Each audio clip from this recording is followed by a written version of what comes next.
How do we create our childlike imagination, but yet mature in our decision-making paradigm? I don't know because you've experienced enough quote-unquote failures at this point in your life that you understand failure is Possible. Failure is an option.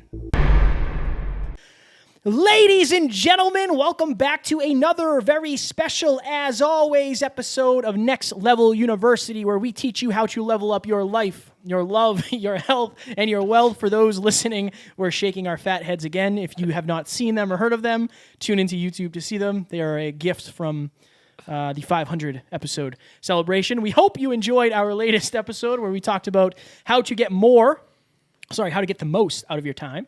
Actually, I lied to you, just bold-faced lied to every single one of you. Our latest episode was actually our live mastermind with the one and only Gina Swire, how to get to the next level of self-love. Today, for episode number 504, we are going to ask you a simple yet profound question. Is your imagination holding you back?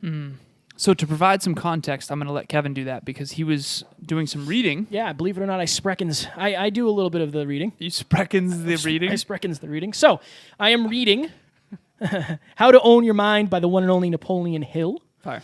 And in this, he is interviewing Andrew Carnegie, I believe is the correct pronunciation. It's Carnegie. No, it's Carnegie. Really? Yeah. Oh. You're thinking of Carnegie Hall. How dare you come at me with your knowledge. Aren't they the same? I don't think so. Because Dale Carnegie. Dale Carnegie's different. Different. Yeah. Got it. See that? Whoever thunk that I would know more about a book. So I am reading this book, and it's all about, well, the title says, How to Own Your Own Mind.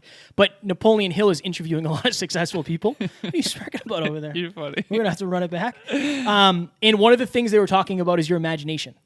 So Alan has a quote that I have that he's stolen, and he's used on other shows posing as me, that your reality... No, I gave you credit. I appreciate it. Yeah. Your reality becomes the parts of your imagination you hold on to the longest, right? So my intention for this episode is for you to ask yourself, how much are you using your imagination? How much are you giving yourself the ability to go free, like be free with it?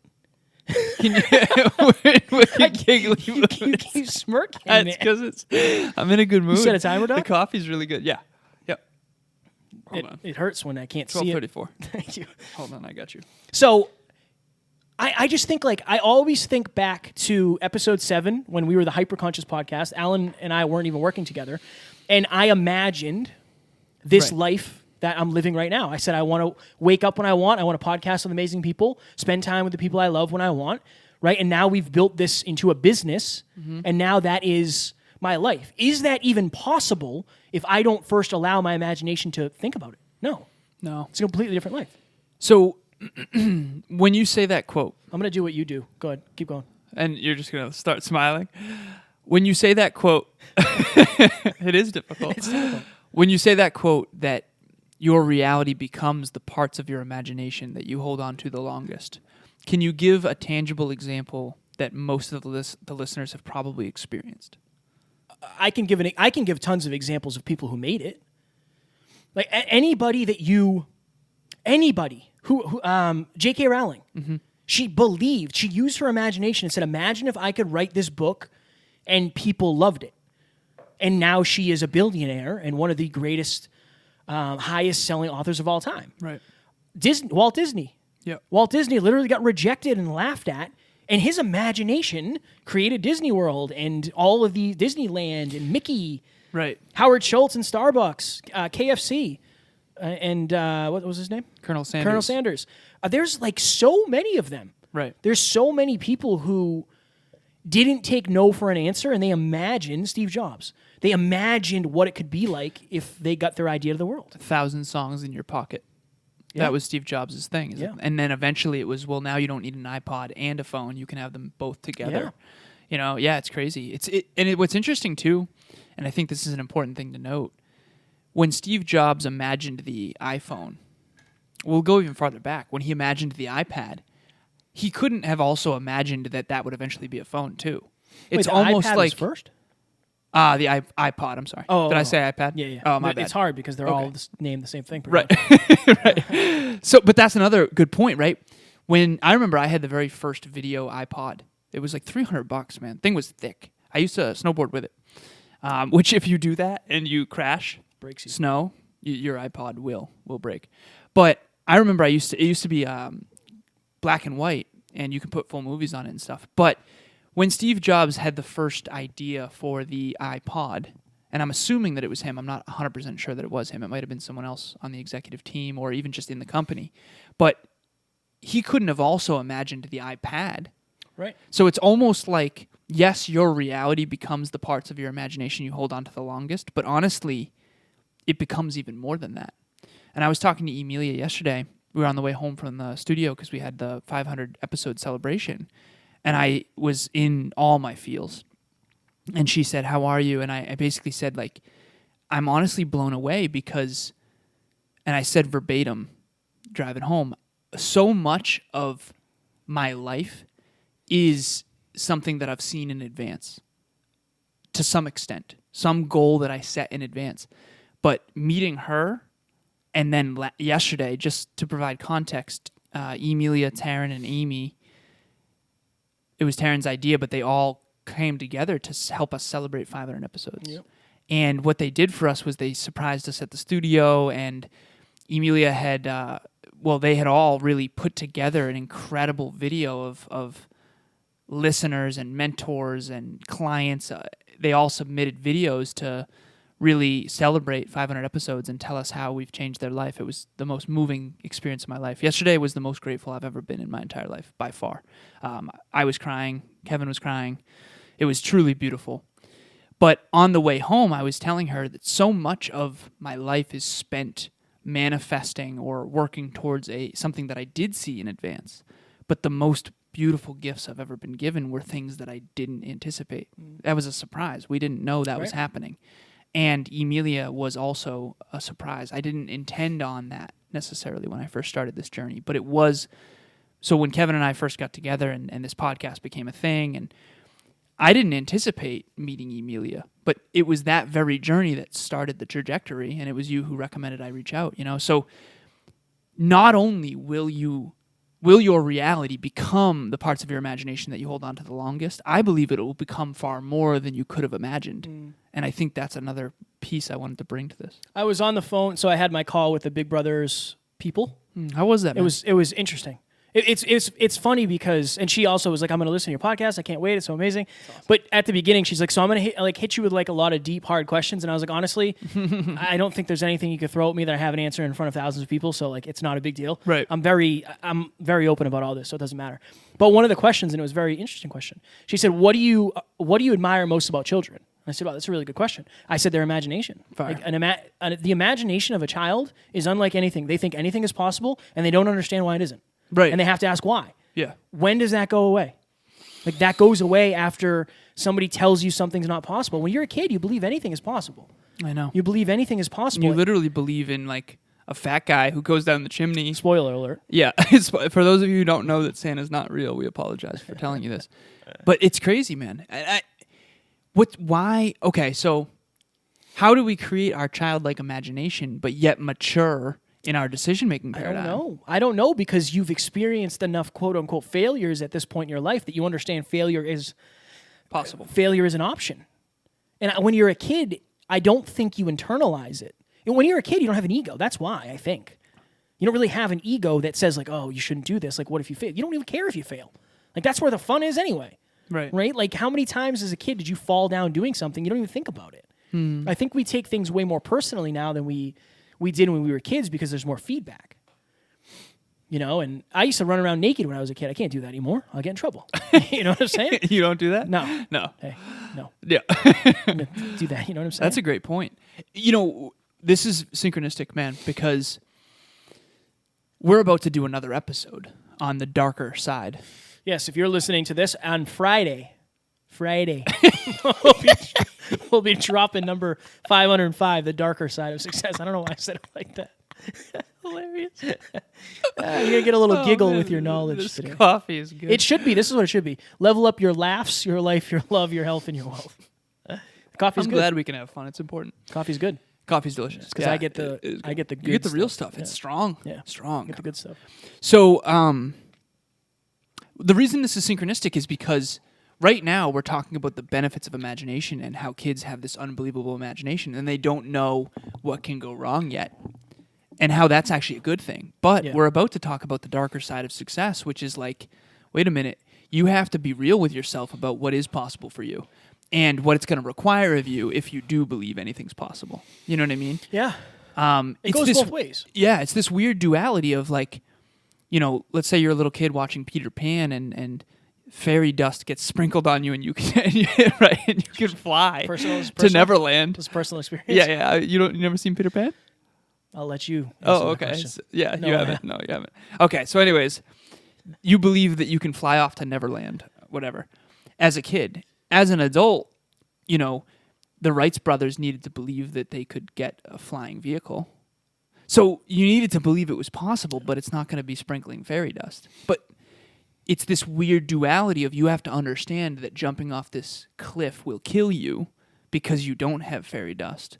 But also you have to remember that, like, what if I could fly enough to believe in airplanes, right, or spaceships? It's interesting, too, because the reason I like that quote, that your reality becomes the parts of your imagination that you hold on to the longest, it's because you have to keep imagining it, right? Like, we're imagining... It's almost like in this weird way, I never imagined really 500 episodes. I know you didn't. I know for sure you didn't. But I imagined... No, I did. You said didn't.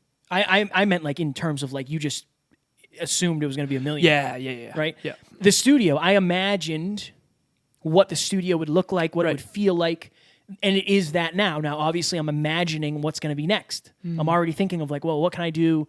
You know, whatever. But that's how it always is. You have to, your imagination never stops. Right. And it's almost like when you get in the game, whatever your respective game is, maybe it's podcasting, you know, whatever business, whatever relationship, whatever place you're going in your life, it's your imagination should never end, because when your imagination ends, your results do too. Yeah. Well, will you imagine this episode? Yeah. It's happening unconsciously or... It's going worse than we thought. Yeah, or hyperconsciously. One thing I wanted to ask you is, you imagined the studio, and we can look at the exact photo. We've shown it on Masterminds. When you spend so much time imagining and emotionalizing, and this is something that you proactively do regularly, I don't feel like I'm as proactive because I think vision orientation's always been more of a thing. Was it a letdown when you were in the studio? I remember there was a little bit of like, I guess, how does that feel to actually manifest it? Because sometimes it's not what you thought it was, right? Yeah, I don't... It's interesting because I think I assumed we'd be at a certain level of success when we got the studio. So for me, it was more of like where I thought we would be. I think that's... It's almost good that you assumed that. Because then let's imagine you didn't think that you would be more successful with a studio. Yeah. You wouldn't have manifested it. Yeah. It's almost like that belief in the studio's the answer is the reason you get manifested it. And the reason you actually get success. Right. Eventually. Eventually. It's weird. It's an interesting thing. It's weird. I think that's why it's so important to be listening to things that, you know, kind of like, they give you a deeper awareness. They give you the opportunity and the possibility to think a little bit deeper than you are. I think that's why it's so important to have coaches and mentors, why it's important to have people in your life that are about growth. Because imagine if, you know, we got a shout out from Matt. My buddy Matt, I lived with him for 3 or 4 years early on in this journey. Imagine if he didn't believe in it. And he thought my imagination was crazy. And so, like, dude, that's never going to happen. Like, would I ever lived with him? No. You know, would I have helped him accomplish his dreams while he's helping me? Probably not. Right. It's so important because it can literally take one person to say, that's stupid. Like, that's dumb. Well, you really think you're going to do that? That might stop the train for you completely. And here's the thing. Even if that idea isn't the one that works, you trying and failing is going to make you better. Yeah. It's going to make you more aware. It's a trip, man. This is a fire episode. Yeah. I like this. Okay. I was told and you've heard this story, my guidance counselor said you shouldn't apply to MIT, you won't get in. What if I, while applying to MIT, ended up meeting someone at MIT that became a friend, and then that friend introduced me to my future wife or something? You don't know the effect. Have you ever seen, again, it's another movie. So Butterfly Effect? Yeah. Ashton Kutcher. Yeah. Fire movie because it showcases the... See how I connected the dots there? Yeah. There's a lot going on. Strong work. A lot going on there. So for those of you who don't know what the butterfly effect is, not the movie, but the concept, it's a philosophical concept of a butterfly can fly its wings in Central Park Or no, in Peking. You're really going off the rails. I know, a little bit. I'm going to get us some info. Butterfly effect. Okay, sounds good. We'll get Google here. Here we go. The timer did go off. That was fast, huh? My goodness. Okay. It's about chaos theory. Yep. Let's see. In chaos theory, the butterfly effect is the sensitive dependence on initial conditions in which a small change in one state of a deterministic nonlinear system can result in a large difference in a later state. Yeah. So, okay. If a butterfly flaps its wings in China right now, that could mean that in New York City you get rain instead of sunshine. Okay? Because the ripple effect of weather dynamics and airflow, that's basically the idea. Wow. And so one tiny courageous moment, everyone out there listening right now, I want you to think of one thing that you imagined that became real. It can be like Kevin's Subaru. It can be, the partner you're with right now. You saw them and then you imagined what it would be like to be with them and you manifested it. Anything that you thought of that you manifested. I remember I wanted to go to WPI so bad and I worked so hard for that. Okay. What if your belief in that is also what brought all these other wonderful things to your life? Mm. And so where are we not imagining? That's what I want the takeaway from my perspective to be on how to get to the next level is we've all had that moment where we met that significant other and all of a sudden we started to imagine what it would be like to be with them, what it would imagine to be like going on dates with them, what it would imagine, what it might be like to have sex with them. And eventually you imagine a future family and meeting their family and them meeting your family.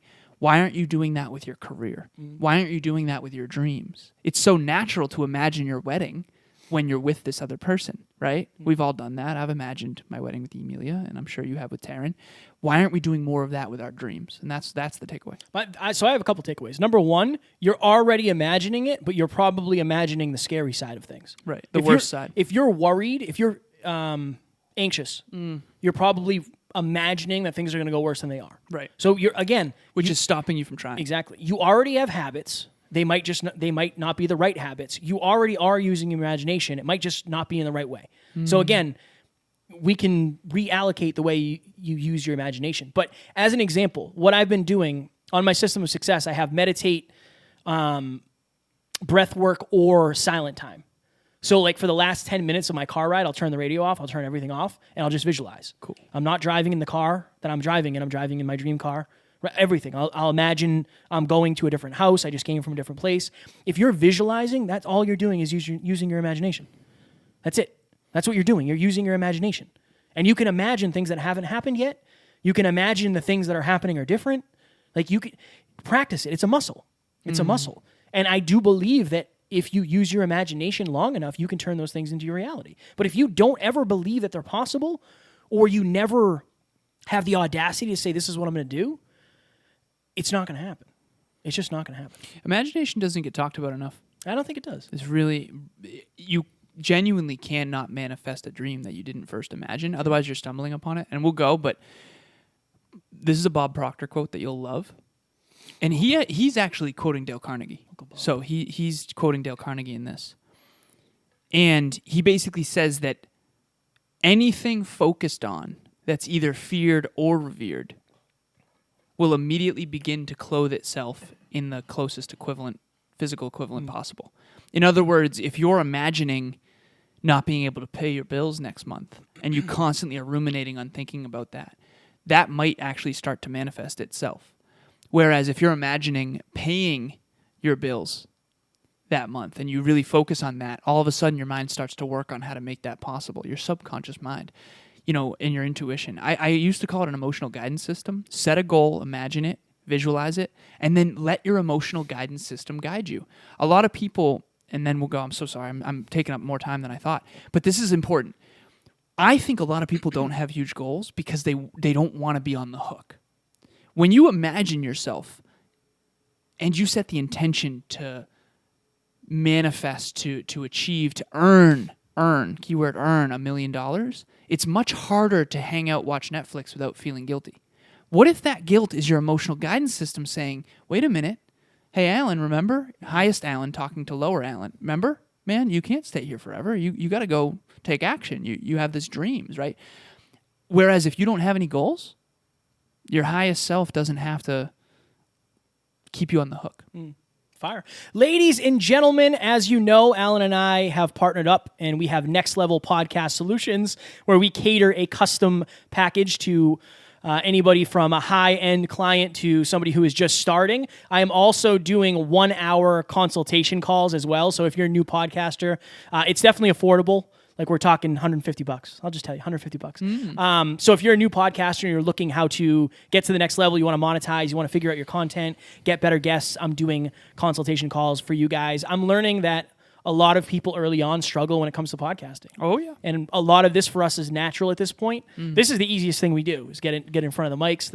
It's the behind the scenes stuff that people don't see that's a little bit harder. So if you're looking to get to the next level when it comes to your podcast, I'd love to help. A lot of bit harder. If I could go back to 4 years ago at the beginning of this journey, I would say, and I could talk to that version of Alan, I would say, Alan and Kevin, listen, you guys desperately need a coach in podcasting. It would have saved us so much pain and so much time and so much energy. We were literally talking about this the other day, and this is a breakthrough for us. Alan and I turned a podcast into a 6-figure business. Yeah. And we never gave ourselves credit. If you know us, you know why, because we never do. Yeah. But that's what we've done. But we're changing that. And we want to help more people do that. Yeah. We are changing that. We're changing that. Also, I'm actually opening up my coaching for early entrepreneurs, same price point. And that will be basically anyone who wants to start a business but feels intimidated. Entrepreneurship is unreasonably challenging. Oh, yeah. Starting a business, and I heard Tony Robbins say this, so I'll quote him just in case the statistic is off, but I don't think it is. He said out of 100,000 businesses, only 6 out of 100,000 ever gross over 10 million. And that in any 10-year period, he says that 96%, so 96 out of every 100 businesses fail within a 10-year period. And that doesn't even mean the 4 that are still standing are profitable. Right. And so do not go this journey alone. If you plan on being an entrepreneur, I'm going to be honest, it's going to be unreasonably challenging. It's also going to be unreasonably fulfilling. But you need help. You desperately need help, and so did we. And we have coaches as well, so we eat our own cooking. Also, masterminds every Monday, 6 p.m. Eastern Standard Time. This week, we will be talking about the top 10 things that you need to know that you were never taught in school. Monday the 14th. Yep. We are talking about that. Fire. Ladies and gentlemen, we hope you enjoyed this. And on our next, I think we'll do on this one. Yeah, next. On our next episode, as we mentioned, for 505, we are going to talk about the darker side of success. We are going to give you guys a real talk about success and about entrepreneur, the journey, podcasting, speaking. Like, if you want to get to the next level of your life, it's going to take a lot more than a lot of people give credit to, and we are going to talk about that. We love you. We don't have fans. We have family, and we will talk to you on the next one. Talk to you soon.